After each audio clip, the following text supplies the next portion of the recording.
Es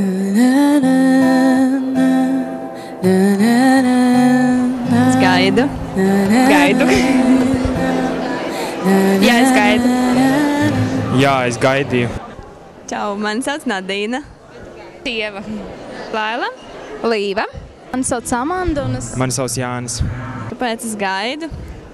Tāpēc, ka es ticu, ka Dievs katram no mums ir paredzējis kādu cilvēku, ar kuru man ir jābūt kopā, un man liekas, ka tas būtu slikti, es nevarētu pasniegt viņam šo dāvanu, ko Dievs man ir ielicis un iedevis. Man liekas, ka īstenībā tas vislielākais piepildījums dzīvē ir ģimene, stipra ģimene, labs vīrs, bērni, mācības. Tas arī būs, bet tas pamatā ir, lai cilvēks būtu laimīgs. Dievs ir tas, kas ir pāri visam, un viņš ir ieteicis mums gaidīt, un es ticu, ka tas ir labākais ieteikums, un es ticu, ka vienīgi Dievs zina, kas mums katram nāk par labu.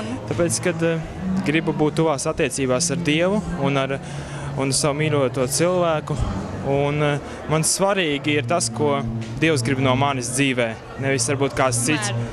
Es ticu tam, ka ir tas viens īstais, vienīgais, un arī viņam ir, es esmu viena un īstā. Viena vienotība.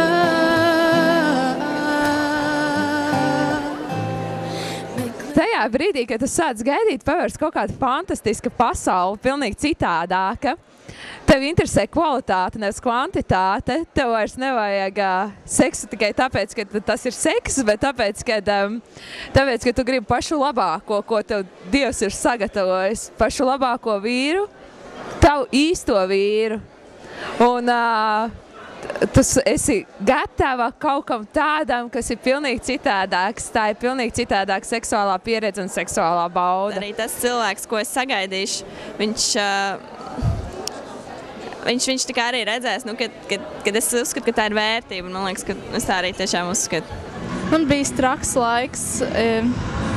traks laiks, jo vienu brīdi man bija manā dzīvē tāds brīdis, kad es negaidīju un kas ļoti daudz piedzīvoju tādu degradējošu situāciju, kas ļoti daudz man ir sāpinājušas un kādas rētas bijušas.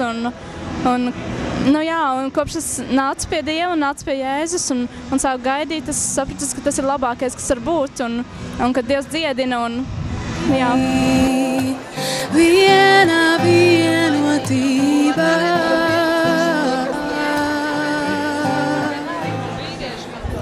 Es domāju, ka gaidīt nav grūti, viss ir atkarīgs no tā,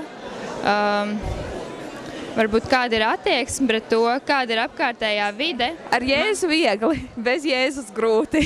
Es zinu, kā tas ir. Jā, Dievs palīdz gaidīt, jā. Šī lekcija īstenībā ļoti palīdzēja.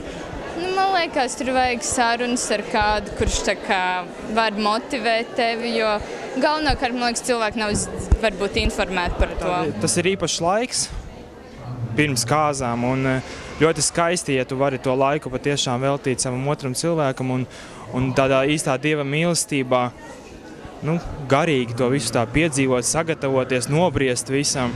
Izmanto šo laiku sevis pilnveidē, lai tad, kad satiks to īsto, būtu labs vīrs vai sieva. Piedošanu saņemtot, mīlestību atbrīvu. Jā, mīlestību atbrīvu. Man liekas, ka katram pašam sev ir jāatrod šī nevainība kā vērtība. Un man liekas, ka tikai tad, kad tu to esi sapratis, tu pats spēji gaidīt. Jā, un tā balva ir liela. Un ir vērts gaidīt. Nav tā, ka viss sanāks ideāli, tā kā varbūt iecerēts, bet kad ļoti svarīgi ir censties dzīvot saskaņā ar Dievu un vienmēr. Un jo īpaši pirms laulībām, un jo īpaši patiešām tad, kad ir grūti, un tad, kad tu pakrīt, tad celties varbūt no jauna. Un ir vērts vienmēr turēties pie Dieva un dzīvot šķīstībā pirms laulībām. Tas ir ļoti svētīgi un ļoti noderīgi, un visiem tiešām iesaku un aicinu. Gaidiet līdz galam.